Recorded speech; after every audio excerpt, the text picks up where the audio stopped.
Good evening. I'm Gavin Cleespies. I'm the Director of Programs, Exhibitions, and Community Partnerships for the Massachusetts Historical Society, and I'm happy to welcome everyone to our first program in the spring of 2022. The Massachusetts Historical Society is an independent nonprofit organization that maintains a research library with an amazing collection of material. As the people visiting us in person know, we usually put together a small display of items from our collection that relate to the topic we're discussing in the evening. Today we had a display featuring, not surprisingly, George Washington's hair. The display was put together by Peter Drummey, our chief historian. And the fact that we can display George Washington's hair highlights the depths of our collection. To be honest, what highlights the depths of our collection is not that we could put together a display with George Washington's hair, it's that we have much more hair that we didn't put on display. It was just a sample of what we had. Apparently George Washington had better grooming policies than I do. We make our collections available to researchers for free and also host a wide variety of programs on topics related to Massachusetts and American history. We're able to host these programs and book talks like this evening's, thanks to the support of our members and donors. If you enjoy these programs, we hope you'll consider becoming a member and supporting our work. This evening, we'll hear from Professor Keith Beutler on his new book, George Washington's Hair: How Early Americans Remembered the Founders. The book explores the craze for collecting locks of Washington's hair that arose between the 1790s and the 1840s. These new century views of memory enabled African-American Revolutionary War veterans, women, evangelicals, and other politically marginalized groups to enter the public square as both conveyors of these material relics of the Revolution and as living relics themselves.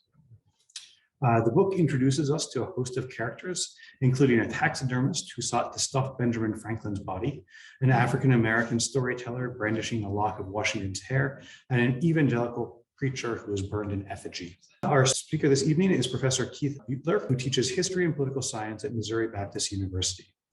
He's certainly no stranger to the Mass Historical Society, having done some of the research for the book here while on a short-term fellowship with the MHS.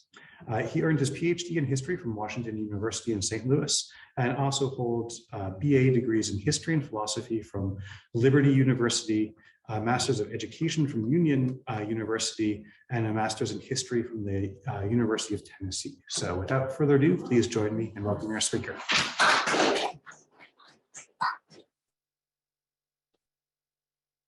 Thank you so much. It's great to be back at the Massachusetts Historical Society. And it is especially exciting to be back in person on what we hope is now the permanent, we shall just stipulate, back end of the pandemic. So we do hope that we are moving on to greener pastures.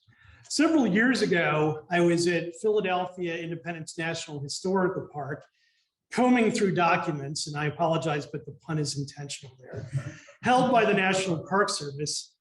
And I related to a member of their staff the question that had lured me into the archives.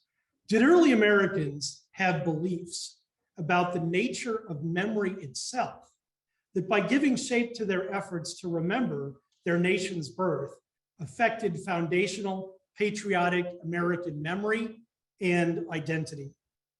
I quickly described evidence I was finding that in the young United States between 1790 and 1840, memory was defined in increasingly popular physical terms.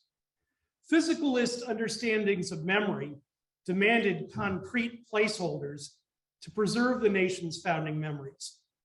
Artifacts that early Americans collected as such, including locks of George Washington's hair, are with us still. And it was indeed great to see an example from your collections tonight. But we do not understand them in quite the way that our forebears did. When I mentioned surviving fragments of George Washington's mane, the archivist's eyes brightened. If the founder's follicles were what I sought, there was, she volunteered, a little known, and by present day lights, bizarre, collection of Washington's and other early Americans' tresses at Philadelphia's Academy of Natural Sciences. Intrigued, I proceeded across town as fast as public transport would allow, to the Academy's library at the intersection of 19th Street and the Benjamin Franklin Parkway. Within minutes, a wonderful curator, whom I now count as a friend, Robert Peck, visibly pleased that someone wanted to see the then obscure collection, showed me the extant hair pile, as he called it, and presidential hair book of Academy alumnus Peter Errol Brown. In the mid-19th century, Brown used his wealth and connections as a prominent attorney to gather hirsute specimens.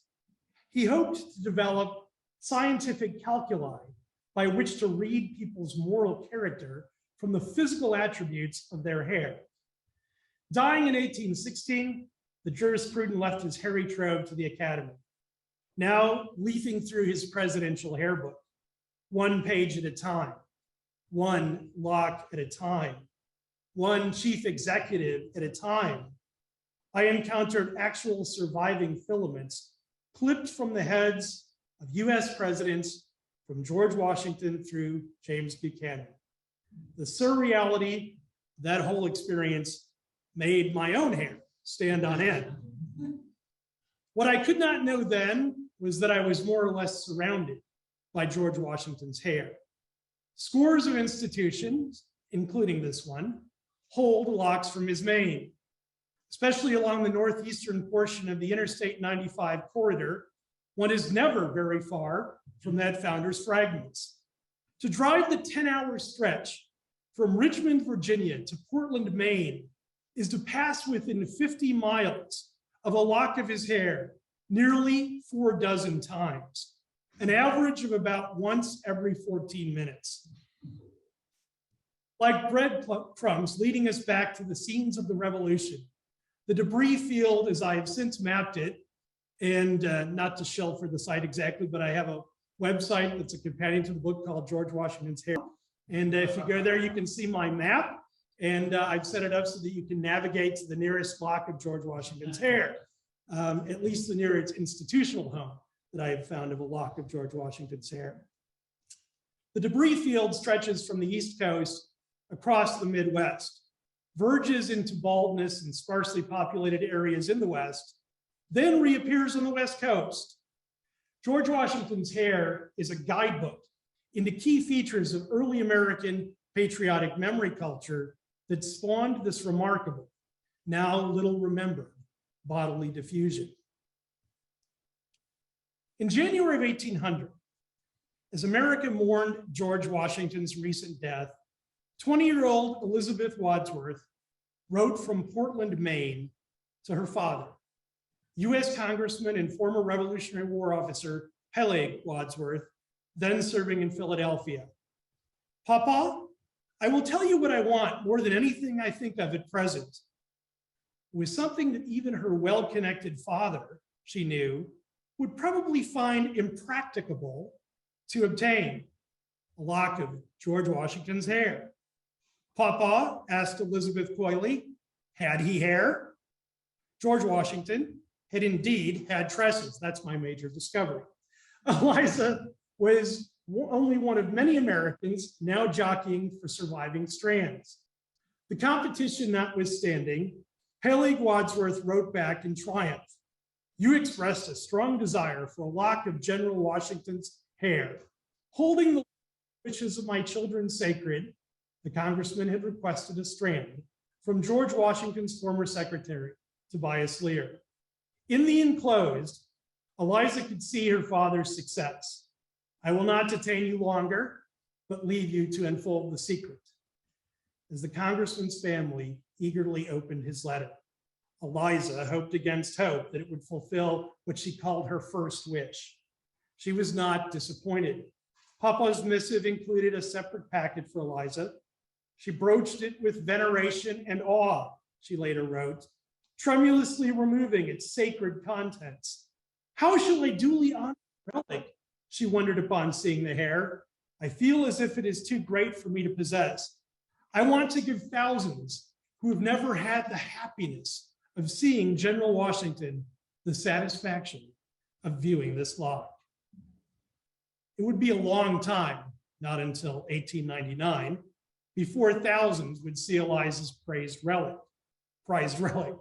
However, her assumption that masses of Americans would appreciate viewing it was reasonable. Americans, of course, notoriously venerated the father of his country. Yet their clamor for Washington relics revealed more than primitive patriotic nostalgia. Between 1790 and 1840, Americans thought a lot about how memory works. They acted accordingly. New theories of memory, especially then emerging scientific theories about the physics of memory itself, informed their earnest efforts to preserve and instill memories of their nation's natal happenings, its revolution and founding. We cannot understand historically their performances of patriotic memory, including Eliza Wadsworth's request to her father for a lock of George Washington's hair, without noticing that Americans' changing beliefs and assumptions about the workings of memory per se were in that same era inspiring popular scientific arguments for using relics, such as locks of hair, as concrete memory aids. Applications of new ideas about memory to patriotic remembrance in the young nation proved to be anything but politically neutral. Some Americans were better positioned than others to deploy the memory-evoking relics that au-courant memory theory increasingly recommended. The cachet of politically provocative performances of nationalistic memory by diverse groups, including war veterans, African Americans, women, museum keepers, historians, evangelicals, and others, was thus affected by changing popular assumptions about the nature of memory itself. Significantly, by 1840, it was sometimes the least privileged persons whose efforts to identify themselves as worthy objects of patriotic memory most benefited. To that extent, new understandings of memory itself helped, however accidentally, to democratize American memory. Historians have noticed the gradual democratization of patriotic memory in the new nation. However, we have generally treated it too casually as an effect of overall democratization in Jeffersonian and Jacksonian America, such that a more democratic vision of the past started to make sense.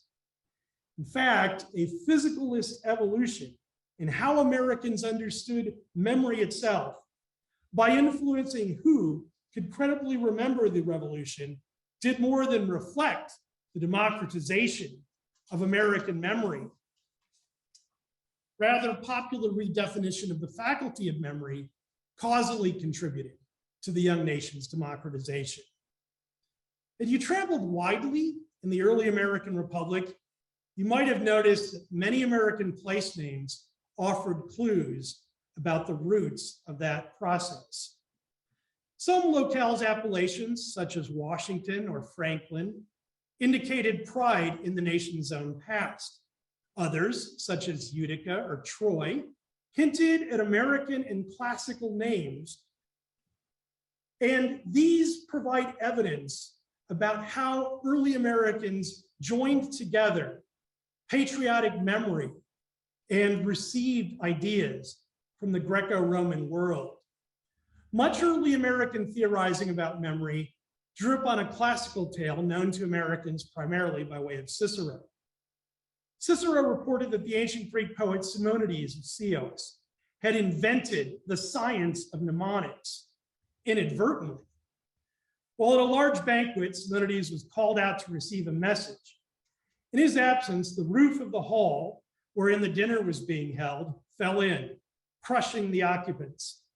Later, friends of the dead who wanted to bury them were unable to know one body from another, for all had been completely crushed. Yet Simonides was enabled by his recollection of the place in which each of them had been reclining at the table to identify each corpse for separate interment. From this feat of memory, Simonides inferred that the best aid to clearness of memory must select localities and form mental images of the facts that they wish to remember, and store those images in the localities, with the result that the arrangement of the localities will preserve the order of the facts, and the images of the facts will designate the facts themselves. You may be more familiar with this choreography than you realize. Even today, when students or others study mnemonics, a standard technique that is sometimes, I would say, foisted upon them, because I personally have never found it useful at least, is to think in terms of a memory palace. You've heard perhaps of this idea. To imagine, say, a house, and to mentally furnish that house with objects evocative of the things that you intend to remember. What William Burnham noticed in the late 19th century was that that tradition, from the time of Simonides to the 19th century, had oscillated forth and back between what we could call a sort of Neoplatonist version, where it was sufficient, if you wanted to remember things, to just abstractly imagine rooms and objects, and a more concrete Neo-Aristotelian view that demanded that you have actual physical objects to instantiate memory. And as you can imagine, my book takes the approach it does, because what I find in numerous, hundreds really, of essays and other reflections on memory in the period, including whole books that were written in the US between 1790 and 1840, is that very self-consciously, the culture was moving toward the concretized view of memory, saying that memory is a physical transaction. This is, of course, an age in which people are becoming more excited about the possibilities of science and of medicine. And more Americans are going to, in some cases, just sort of give a scientific gloss of the issue, but are going to insist that to remember things, we have to have physical objects, so that in almost like a Cartesian way, we can have a physical interaction between our eyes, our senses, and physical objects and our brains. And the seat of memory will move, in effect, in people's thinking from the soul to the brain. And there's a great deal of awareness, even as it's happening between 1790 and 1840, that that is going on. An upshot of all of this is that people are going to begin to insist that if we are going to remember something, even as a culture, something as important to us as our natal happenings, as the revolution, as the founding, that we must somehow build memory palaces that will preserve that memory. And now if we can go to the next slide. You may be familiar with this famous painting. This is Charles Willson Peale's The Artist in His Museum. And Peale painted this in the early 1820s. It's actually, the scene that he's showing us is a view of the Long Gallery. If you've been to Independence Hall, you can't always go up to the second floor, but sometimes the National Park Service is in a good mood and they let you do it. And that room, if you've been up there, it still exists, and it's been restored and really preserved so that it still looks somewhat like this in terms of the layout. You can almost determine exactly where he's standing in the room by looking at this image. And Peale, as you may know, was an officer in the American Revolution. He was a founding father of American art, of painting, clearly. In particular, and he was a taxidermist.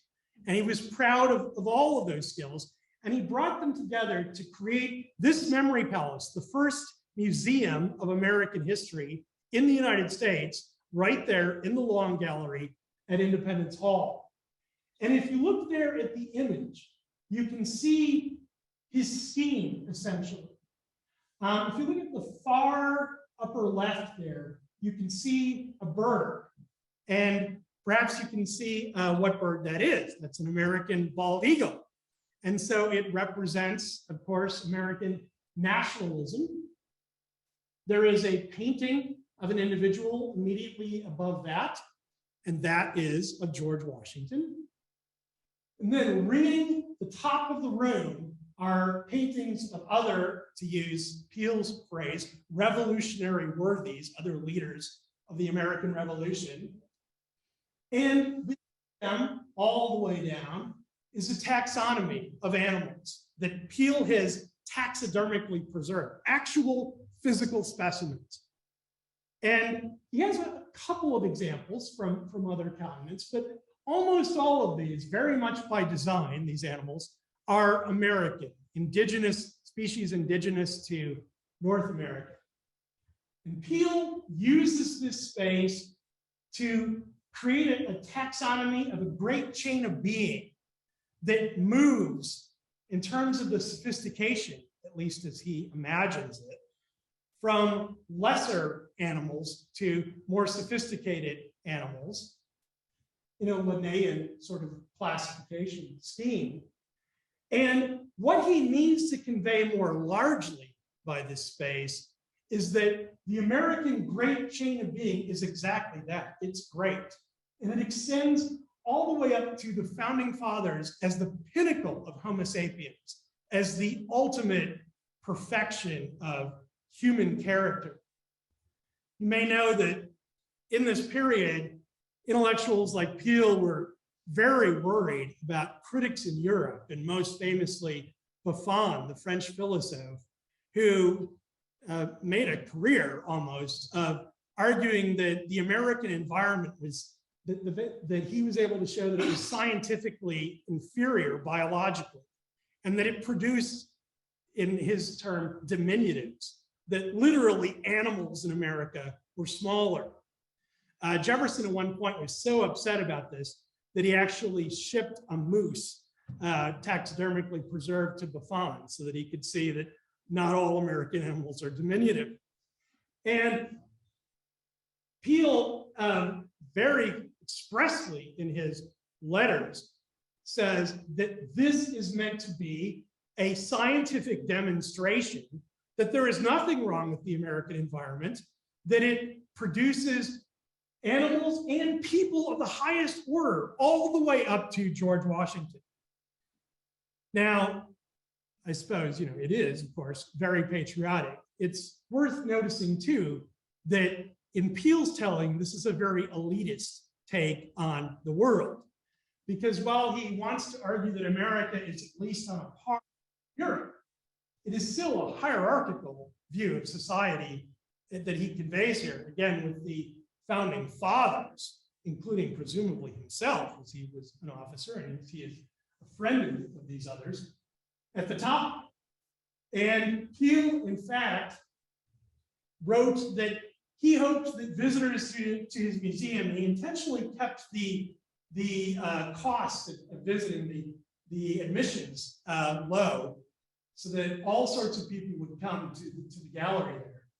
He wrote that he hoped that people standing literally beneath these displays, as you can see some people doing here, that they would slot themselves taxonomically, that they would literally put themselves in their own place and realize that while they have value, they are not on the level of a Washington.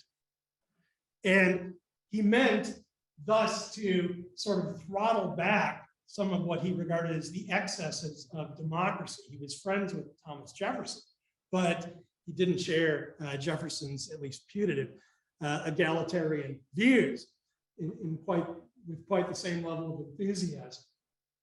And he had a device called a Physian trace that he developed that allowed people to have their silhouettes taken in the gallery, and it would make two copies of it on double-over paper.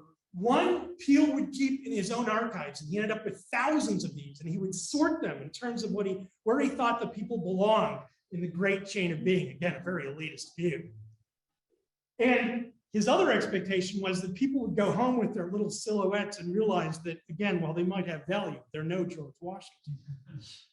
So it's a remarkably elitist view. If we go to the next slide, I'm a huge fan, of course, I want to stress, of the MHS. I much appreciate the Society of the Cincinnati Fellowship I had here years ago, and of other now thousands of historical societies that we have in the United States. But I do not think it will shock us today in 2022 to acknowledge that many of the early historical societies, including, I would argue, the MHS, were founded rather in the same vein that Peel brought to memorialization of the Revolution and founding, which is to say that they promoted a stratified, elitist view, which made sense to the upper class sort who had the leisure and the inclination and the finances to start these organizations. Now, you might expect me, since I'm at MHS, to put up a picture of Jeremy Belknap, right? The founder of this first of America's historical societies. I instead have here a picture of John Fanning Watson, who was a de facto founder. His name wasn't on the official list, but people contemporaneously agreed that he was a driving force behind the creation of another one of the early historical societies, the Pennsylvania Historical Society. And I'll say a word about him in a moment. In fact, because we're living in a media age, I have what I think is this wonderful image of him. So I'm going with him. Plus, Watson had this memory box, which allows me to talk about something. But the truth is, even though I don't have the same visuals for Jeremy Belknap and for the early Massachusetts Historical Society, it is roughly similar, rather closely actually similar to what I'm going to point out here about the Pennsylvania Historical Society and Watson, which is to say that if you look at the writings of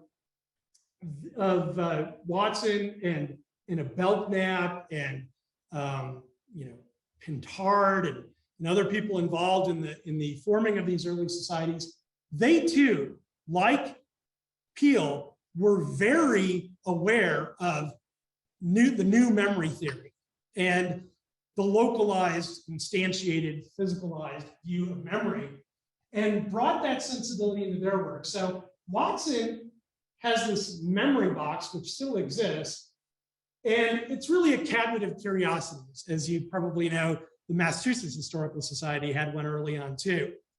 And in many cases, the literature on these things has been, I would say, analytically disappointing, at least until relatively recently, because a lot of people have not been quite sure what to do with the fact that these early societies mostly concentrate on documents, but then also had these curiosity cabinets. Instead of sequestering them, though, if you look at people's writings from the time, what they actually did, as you can see here, is they juxtapose artifacts and documents. So yes, the Massachusetts Historical Society, the Pennsylvania Historical Society, the Virginia Historical Society, New York Historical, these early historical societies concentrated on documents, but only in such a way as proved the physicalist rule. They openly spoke about how the actual autographed documents were themselves physical relics that would anchor materially the memory of the Revolution and of the founding, among other important historical things. And they talked about how important it was to put together in displays objects of both natural history and of civil history, relics of both. And in that way, they too created memory palaces. If you look at Watson, though, if you look at Pintard in New York, if you look at Belknap, they too operated more or less in the same vein as Peel did with this more elitist view. If we go to the next slide. However, to borrow a line from Bob Dylan, the times they were a-changing as we move along in the early Republic. And the physicalist view of memory ran into a de facto crisis in this period where the memory of the Revolution and founding is concerned, because most observers agreed in, say, the 1790s that the ultimate relics of the revolution, the ultimate physical anchors of the revolution and of the founding, were people who had actually done those things. In the case of the revolution, for example, the veterans of the American Revolution. But all men being mortal, more and more, as time moves on, more and more of these people, of course, are going to die. And as that occurs, as they pass on, you get a sort of scissors effect in the data. What I did here was to examine this was, I looked at 120, a cohort of 120 randomly chosen veterans of the revolution who survived the war, which I guess is by definition what makes them veterans of the revolution, and 120 enlisted men who had survived the war, and 120 people from the officer corps, with no particular discrimination about the rank within the officer corps. And what I found, perhaps unsurprisingly, given that the officers tended to be older, is I think a key factor here demographically, is that by the time you get to 1840, there's a significant separation in the data, such that most surviving veterans of the American Revolution are going to be enlisted men. And, looking at this conservatively, if you want to say that, roughly speaking, there must be at least 5 enlisted men originally, in the revolution for any officer of any significant rank at all. By my calculations, the scissors effect means that in an average American village by 1840, and if you look at the census of 1840, they actually asked people if you were in the revolution. And they found, in most face-to-face communities, you only have at that time 1 or 2 survivors left.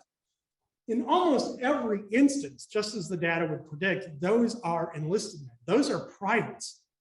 And those last living relics, in other words, are just rank and file regular folk. And as they suddenly become authorities, George Bancroft, a person with a good connection to the MHS, actually writes at the time, he says, these poor guys, no one paid any attention to them because they were just privates until about 1835. And then he said, suddenly they all get carted out to 4th of July celebrations until he says their bones are ready to fall out, And it's a little bit like, honestly, something that you may have observed in the last few years with memory of World War II.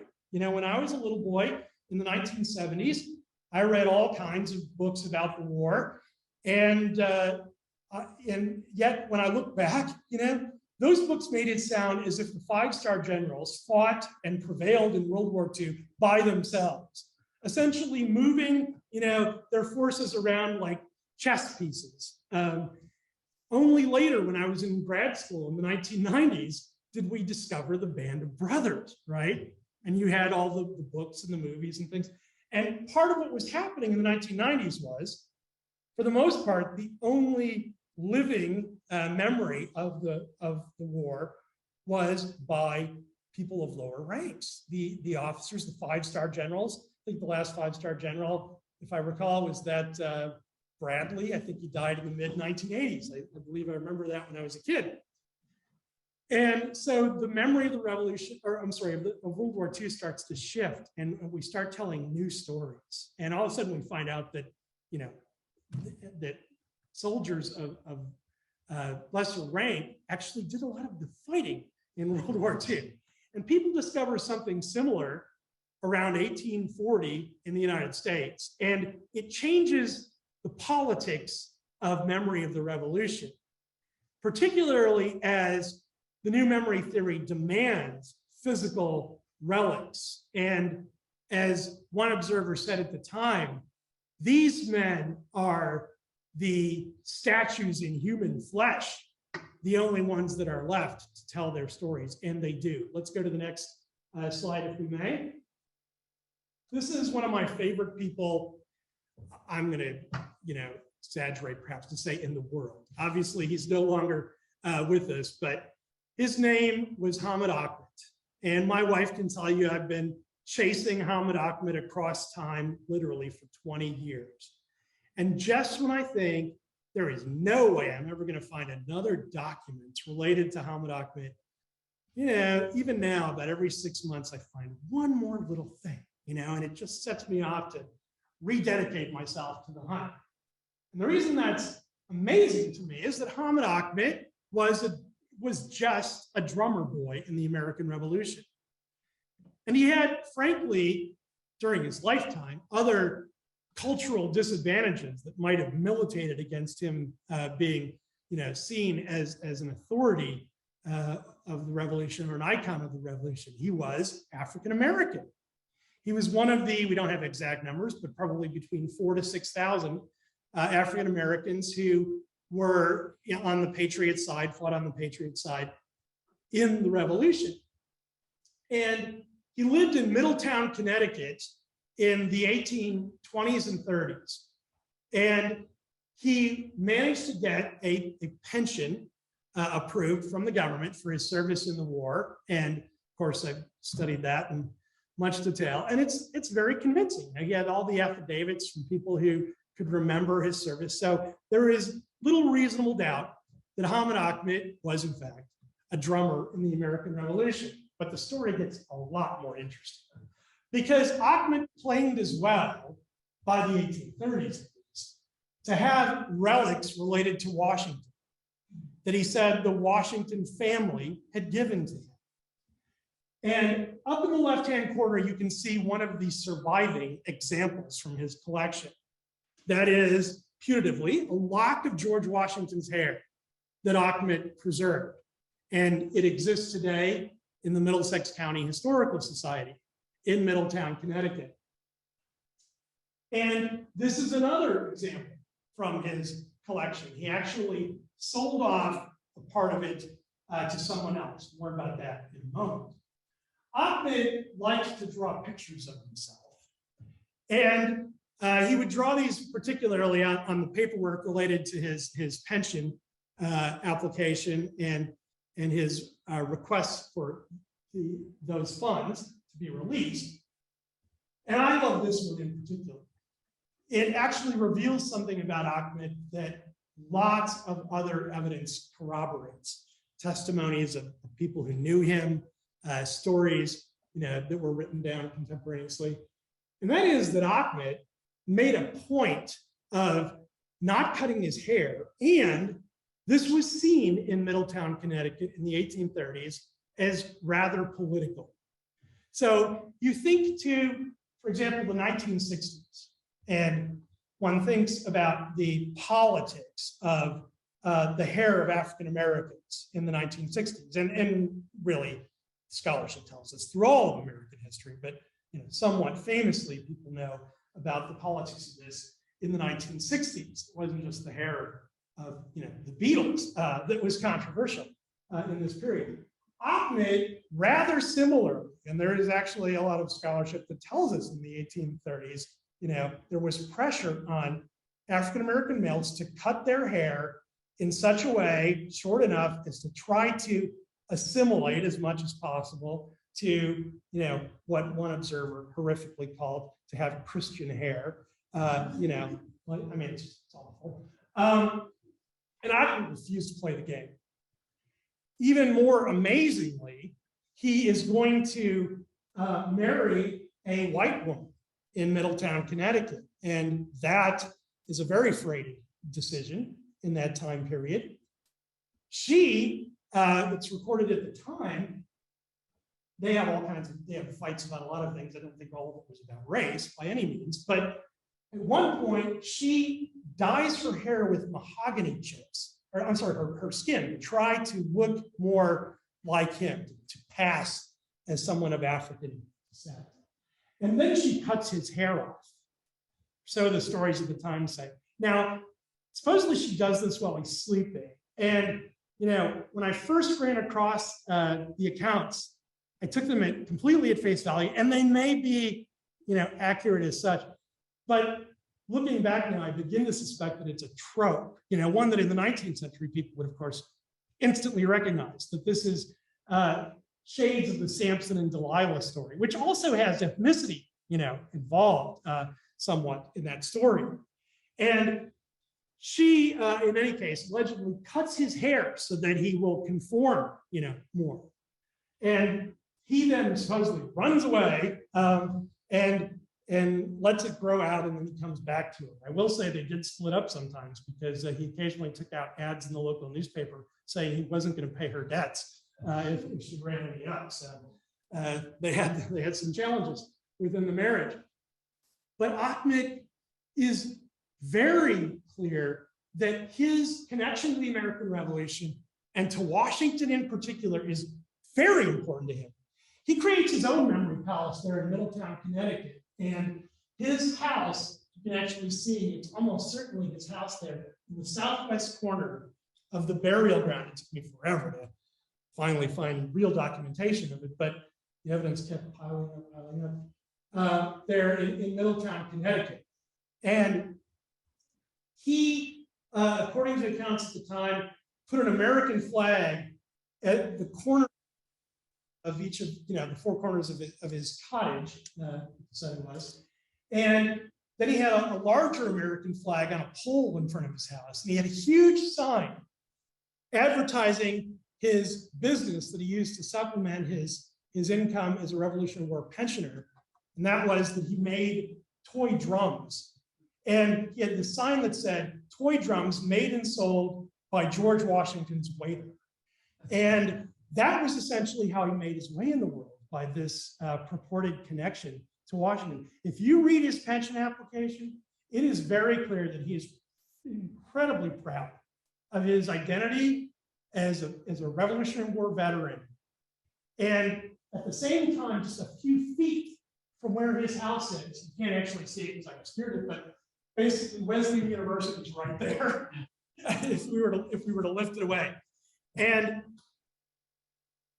at Wesley University, the president, the first president Wesleyan, Wilbur Fisk, became the president as well of a local chapter of the American Colonization Society that, as you may know, in the 1830s, militated in favor of sending people of African descent, quote unquote, back to Africa. Now, many of those people were descendants, potentially going all the way back to 1619. Had, in many cases, never been to Africa. In many cases, had deeper roots in the Americas than people of European extraction. But Ahmed, I will say, he was born in Africa, but he's very clear that he is staying, and that he sees himself as a bona fide Revolutionary War veteran, as essentially a founder as well. And he juxtaposes, it would seem, his own hair, which he wears in a flamboyantly African way, as people point out at the time, with his ownership of a piece of the ultimate white guy, George Washington. And amazingly, one of the things that I found, I go into, of course, a lot more detail in all of this book, but this stuff becomes so intense, this scientizing of memory and artifacts and all these things.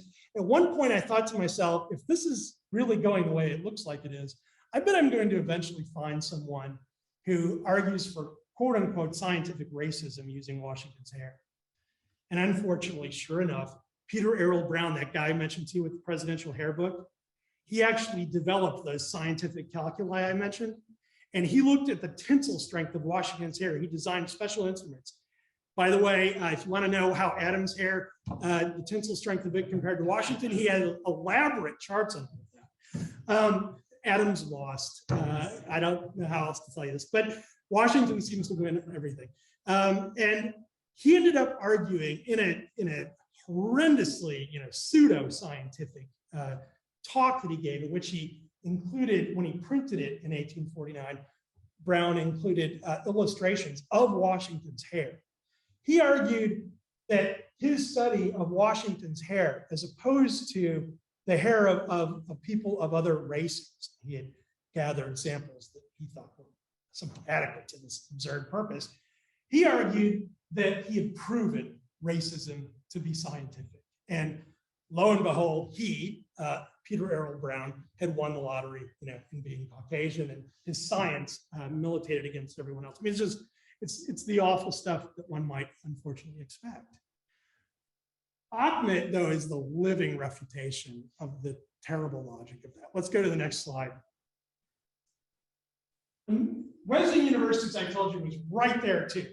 And I worked separately on a chapter on race and a chapter essentially on Wesleyan University without any thought that they were ever going to cross-pollinate, although they absolutely did in a way that stuns me. This guy is that fellow I mentioned before, Wilbur Fisk, who had the American Colonization Society. He was the president of that there. He was the first president of Wesleyan University. And Fisk is going to get angry at one point at Ahmed, because if you remember one of those, the hairlock example of Washington's hair that was at the bottom on the slide of Ahmed. Ahmed had traded for some furniture. He had traded that to Charles Downey, who was a student there at Wesleyan University, at that Methodist university. This is all at the height, by the way, of what Mark Null has called the evangelical surge in America. And the Methodists are, the circuit riders, all this, they are at the spear tip of the surging evangelical movement. Evangelicals had been mostly outsiders at the time of the revolution. They hadn't had much influence among the elite founders, but they are on a bit of a cultural roll and feeling their power, by the 1830s and 40s. And Fisk is all of the piece with that. He gets angry at Ahmed for being a poor keeper of Washington's hair and bargaining some of this off. And it's all highly ironic because Fisk goes to Europe and he writes a florid travelogue in which he takes the classic Protestant pose of the day, filled with bias and prejudice. And he just lambasts Catholics as idolatrous, or as popish, all that terrible language, for venerating relics of saints. And what's amazing is, in the same travelogue, he goes and looks for relics of Lafayette, for example, of Methodist leaders in England. I mean, it's wild stuff. And then he ends up being sort of bothered by the apparent tension, and he explains it away by arguing that what he's doing is that scientific memory stuff. He's not popish at all.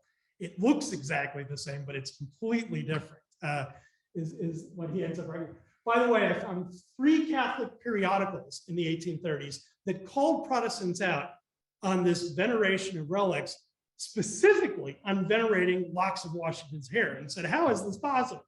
I mean, how do we have the craze for Washington's hair when, among Protestant Americans, when you won't allow us to have the bones of Peter or whatever, and to venerate those? This, of course, is a famous apotheosis of Washington painting.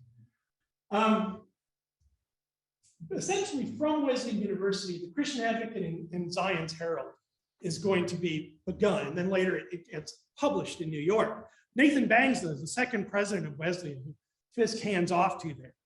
Both these guys, the evidence tells us, had to know who Ahmed was. In fact, Bangs' brother officiated at Ahmed's wedding to the white woman. So he probably knew of this guy. And Bangs is going to use this periodical, which many people today, even many historians, aren't incredibly aware of. But if you go to, for example, if you go to Chicago to the Dewberry, they have the full run of it from the 1820s and 30s. And it's fascinating because it was the best-selling newspaper by number in the world at the time. It exceeded, the papers in London, the papers in Munich, and so forth in circulation. And people passed it around like crazy too, partly because of this, it had this religious gloss to it.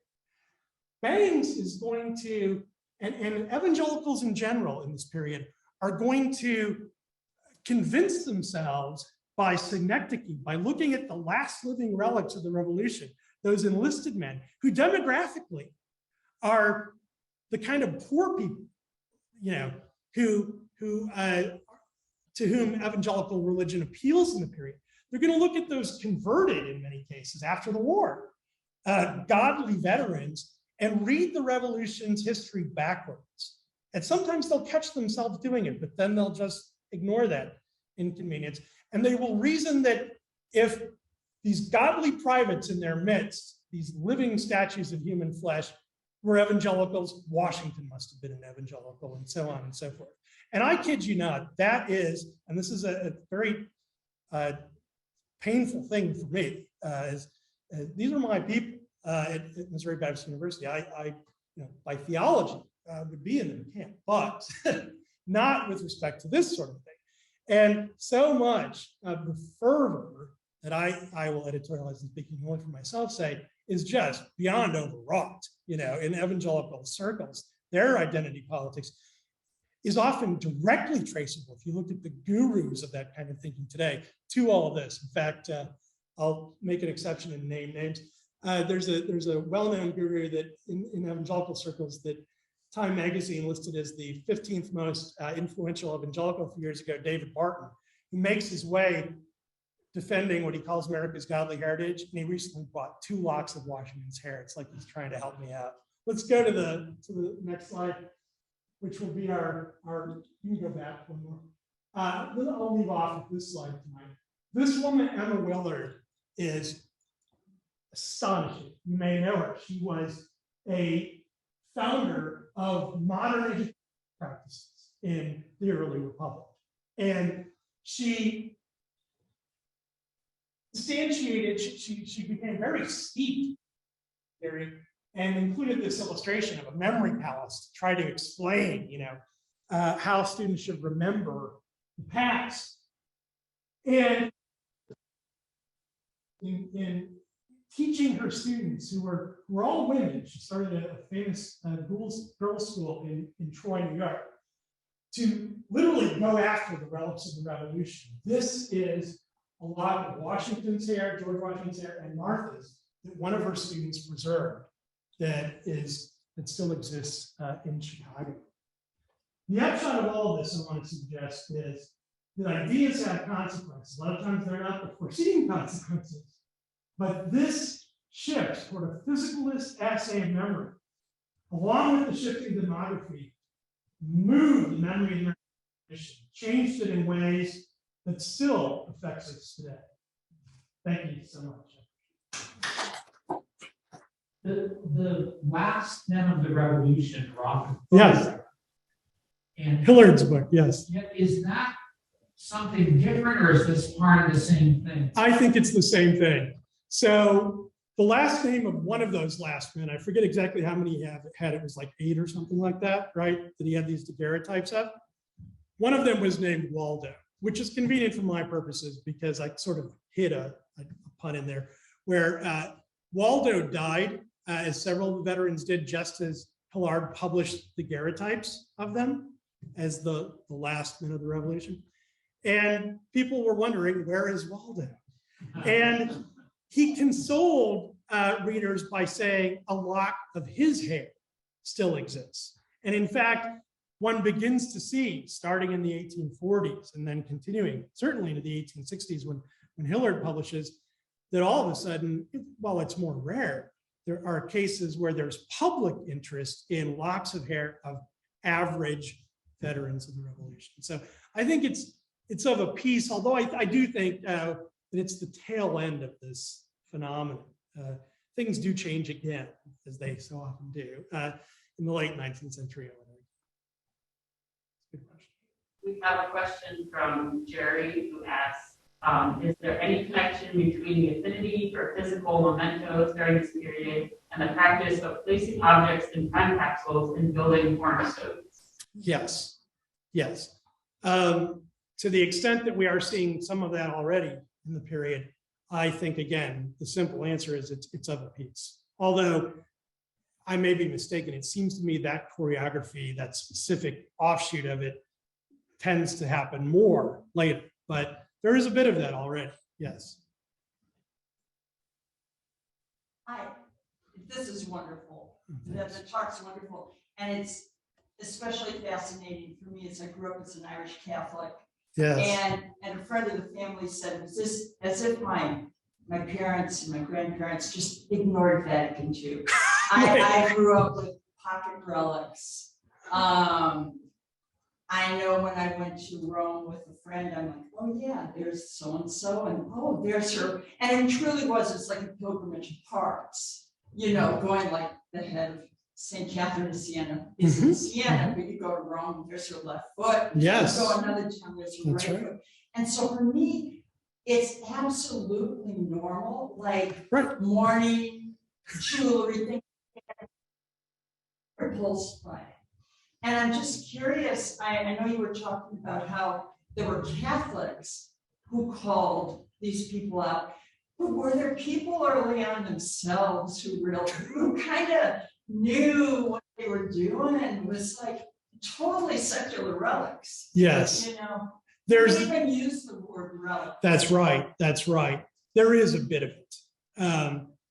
Less than one might hope as a cultural historian. You like people to be self-aware, but as I think I mentioned, Wilbur Fisk as an example, he catches himself doing this, and then he explains it away by scientizing his own use of relics. But yeah, it happens.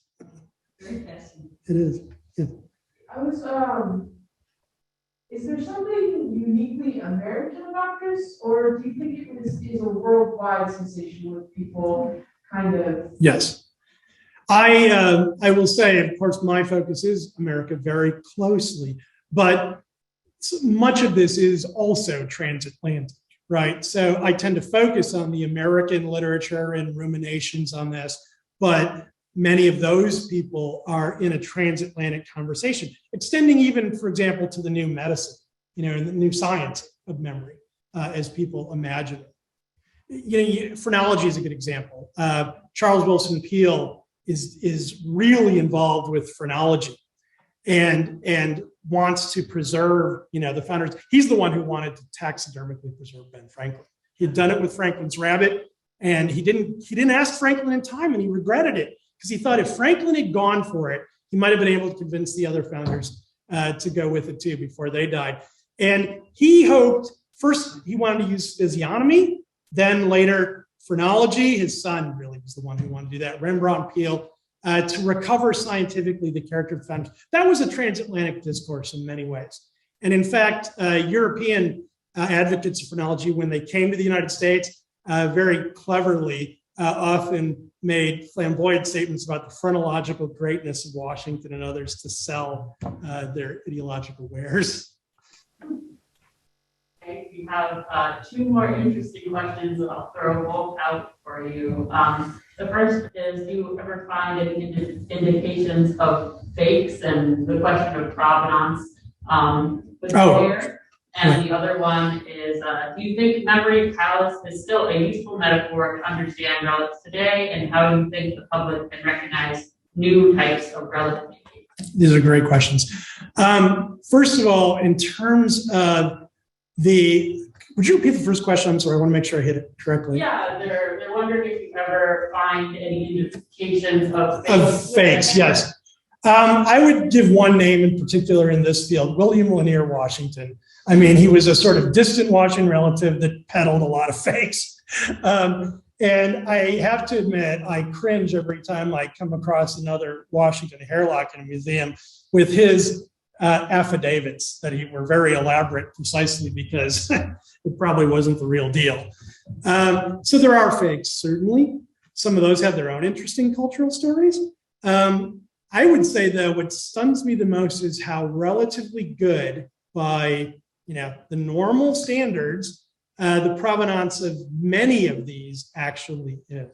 There's little doubt we have quite a number of real deal cases, including here in Boston, an urn that Paul Revere made that the Masons of Massachusetts still have, and Martha Washington herself donated a lock of Washington's hair that's in that still today. You have another question? Yes. Oh, yeah. Do you think memory palace is still a useful metaphor to understand relics today? And how do you think the public can recognize new types of relics? Sure. I do not think it has quite the same, purchase on what's happening today, to use the terminology. I do think it's somewhat proprietary to that historical moment. As a cultural historian, I'm always supposed to look at change over time, right? And in a way, there's a traditional war between historians who look at change over time, and one might suggest anthropologists who sometimes are accused, at least, of thinking in terms of a fixed human nature, to which they can extrapolate to and from. I will say, though, when I see this kind of stuff today, you do start to think there is something about Homo sapiens that has some stability over time. You know what I mean? Early in the project, I was at the American Philosophical Society, this is a long time ago, in 2003, and Neil Armstrong came to the APS to receive an award. And, I had no connection to what was happening, but the archivist said, let's go over and see him. So I saw Neil Armstrong there coming out of this award ceremony, and I was essentially accidentally in the queue to shake his hand. And I thought it was noble of me. I chose not to, because I had literally just read an article a couple of weeks before about how much he hated that kind of thing, how everybody wanted to touch him. And yet, especially now that he's passed on, I have to say, every once in a while, I think it would be such a more interesting story for my kids if I could say, I touched Neil Armstrong. So there you go. I think the pandemic has made us all aware of how much we like the physical presence of each other. Thank you very Thanks.